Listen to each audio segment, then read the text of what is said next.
مولای محترم، من یکی از مخلصان شما که همیشه دعاگوی شما هستم. از شما خواهش میکنم درباره احترام برادر بزرگ نسبت به برادر خورده نصیحت میکردید، چون در عائله ما اختلاف بین برادران زیاد شد ایستاده است و از همه برادر خورده من که صاحبی پول و مال شده ما را تأخیر و آزار میدهد. خدا شما را نگهدار شما.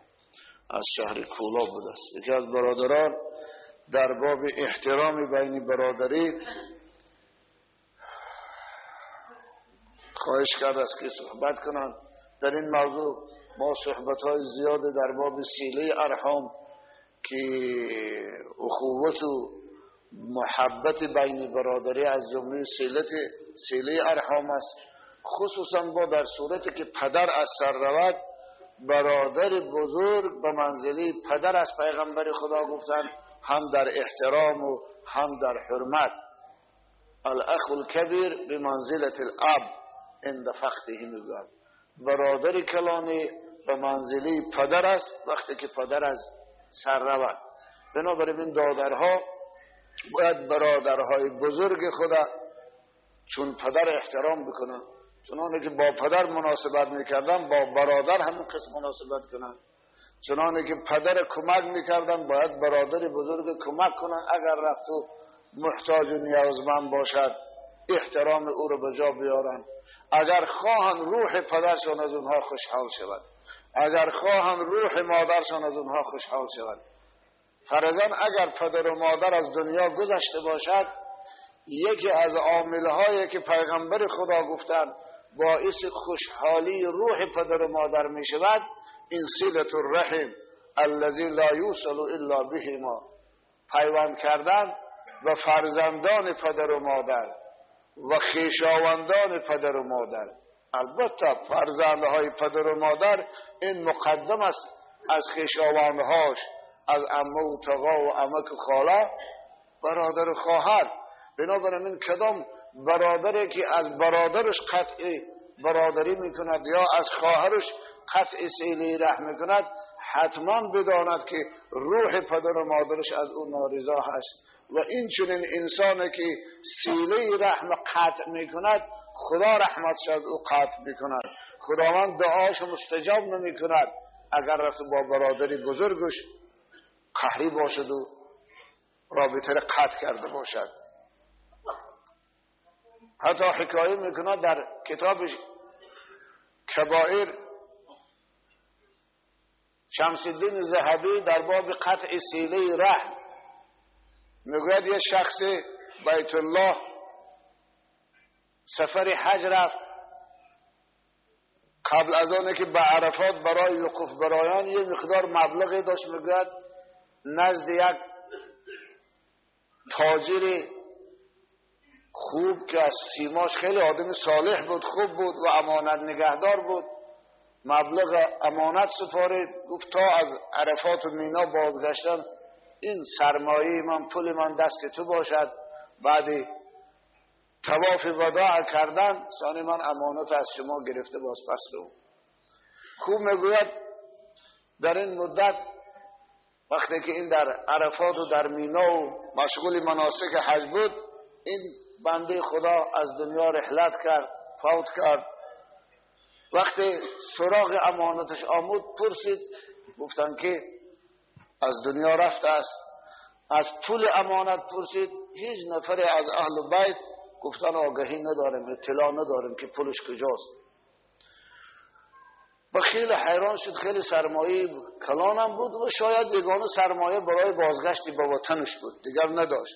نزد علمای مکه رفت، گفت همین واقعه شده است، سرمایه من طلب شده است، من نزد فلانه امانت گذاشته بودم، او جای گذاشته است که به کسی نگفته است، اکنون از دنیا رفته است، من چیکار کنم، کجا رو؟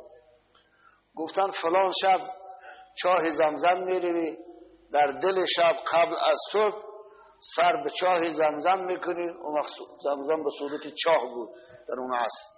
ثانیه اسمش میگیری، اسم پدرش میگیری، خطاب میکنی، فریاد میکنی.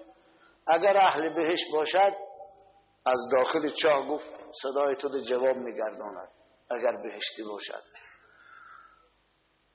رفت همون شب معین، گفته شب جمعه بود، من دوشنبه بود، من حکایه را که در کتاب کبایرشان آورده شمس‌الدین زهبی فریاد کرد ولی هیچ صدایی نشنید، هر چند صدا کرد جوابی نشنید. آمد نزد علما عرض کرد، گفتن همینطور شد، هیچ جوابی نگشت. اونها با کمال تعجب گفتن سبحان الله، پس معلوم میشد از اهل بهشت نیست. تو باید گفتن یمن بروی. در یمن هم یک چاه هست که یک اسمی دارد، اسم چاه هم آمده میارد شمس‌الدین. گفتن رازی همون چاه میروی، در همون فلان شب معین، در فلان حسی شب اسمش میگیری، صدا میگیری، اگر اهل دوزخ باشد از اون چاه جوابش میشنیدی. میگه سراغ گرفت، یمن رفت. ثانیه همون میعاد معین رفت و نزد چاه فریاد کرد، اسمش گرفت که جواب از داخل چاه شنید. گفت امانت من کجاست؟ گفت در خانه است، در فلان فلان موضع گذاشته شدگی است، میتوانی روی از اون مکانش بگیری، امانت تلف ناشده استاده است، سالم است.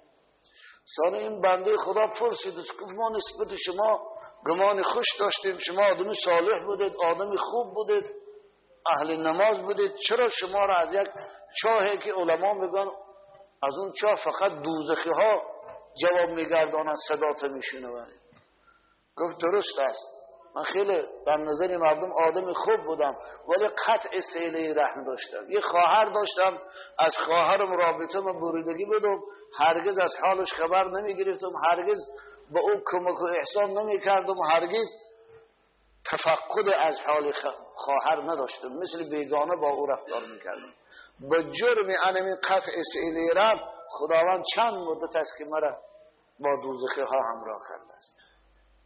ثانیه آمد نگت خانش سراخ کرد، امانت یافت. ولی همین حکایت شمس‌الدین زهبی در باب وعیدی کسانی که قطع صله رحم از خویشاوندانشان میکنه، کتاب کبایر در باب هجر اقارب ذکرش کرده است یا هجران اقارب ذکرش کرده. بنابراین برادر با برادرها مناسبتی برادری با فرزندان پدر، خواهر است خواه برادر، برادریتان قد نکنست. این گناه است. خدا در قرآن ما را در اول سوره نساء تحذیر میکند با لفظ اتقو که پرهیز کنید از قطع صله را، از بریدن خویشاوندی. حتی ابو هریره حکایه میکنند در یک محفل یک نفر کسی که از عمش بریده بود، ششتگی بود، گفتن که از مجلس ما بیرون شو، زیرا اگر یک نفر قاطع صله رحم در مجلس ما باشد دعای این مجلس، اهل این مجلس گفتن به درگاه خدا قبول نمیشد. بیرون را گفتن، او را بیرون کردن از محفل و از مجلسش. بنابر خاطر این گناه است. برادران مناسبتی برادریتان رو به همدیگر خوب کنید. اینجا یک مادر از شما التماس دعا کرده است که فرزند اولش سنگلی جان در نزد من یگان خطایی نداشت، خاندار و صاحب فرزند است، 13 سال باز می شود که برسیه رفته است و 6 سال آخر از او خبری ندارم. تا 6 سال پیش معلوم نجا رابطه بود است، بعد وقت خبر نیست.